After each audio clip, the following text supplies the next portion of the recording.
Hello, I'm Sarah Jane Armstrong, and I'm with the Lawrence County 250 Commission, and we are excited about history and about the American Revolution in the backcountry of South Carolina. We're here today to talk about Kellett's Blockhouse. Joseph Kellett had a blockhouse here on Raven Creek, and he was my fifth great-grandfather, and he and Jeanette had 12 children. And so when we're here, we're walking in the footprints of people who were in the American Revolution. This was the frontier of South Carolina. We were 200 miles away from Charleston, the Council of Safety, and Henry Lawrence. These people were in the South Carolina militia, and we had a blockhouse right here on Raven Creek. If you were in this part of the 96th district, you were in the colony of South Carolina. If you go down the road here just a piece, you're crossing the Raven Creek and you're in Indian territory. The Cherokee Nation was all around. So people were very brave to be here in this part of the colony of South Carolina. The Patriots had blockhouses every 12 miles up and down the Indian boundary line. We had this blockhouse here, and we know this because several people have written their pension applications.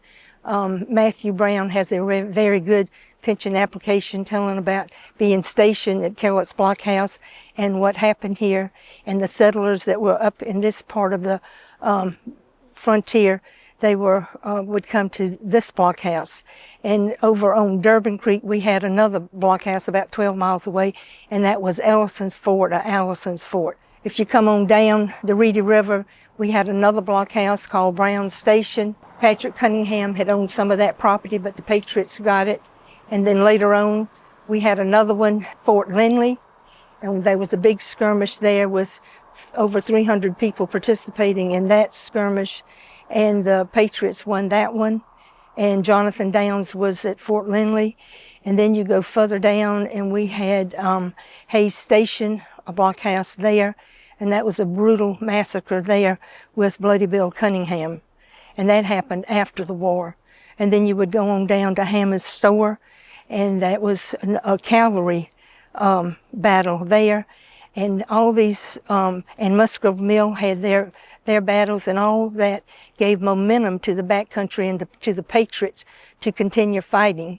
And then when Colonel Richard Richardson sent 4,000 men down there at Hollingsworth Mill, then the Patriots, that sort of galvanized it because that was the shore force. And then he sent 1,300 men up the Reedy River to fight the Battle of the Canebrake. So there was a lot of activity going on in the backcountry of South Carolina. If you just look at the woods and just, close your eyes and think what all was going on back then, and if you heard horses rustling through the woods, did you know if they were your friends, the Patriots, or were they the Loyalists and the Tories, or was it the Native Americans? So it was just all kind of confusion going on through here at that time. We have indents in the State House, it's like IOUs for the men who came through here. He had rations and forage for 500 men and horses. And so that was how he contributed fighting for the independence of South Carolina. He fed the troops. And I know some of the things that he had at that time because he had the 12 children, and he died early. He was in his 50s when he died. He left his girls all a horse and a saddle and cows and sheep. And the boys got the land, but the girls got saddles and horses. So it's just different ways, we find out about things through the pension records, through the indents, and through the will of this time zone. It was an exciting time in American history, and when you walk from here down to the bridge up here to the cemetery, then you're walking in the path of our ancestors who fought in the American Revolution. It happened right here. You don't have to go to Charleston to find it. It was right here. And so we're excited to have this spot with the sign here so people will know it forever. And I like to say, as long as you talk about it and you tell the stories, then the memories live on forever.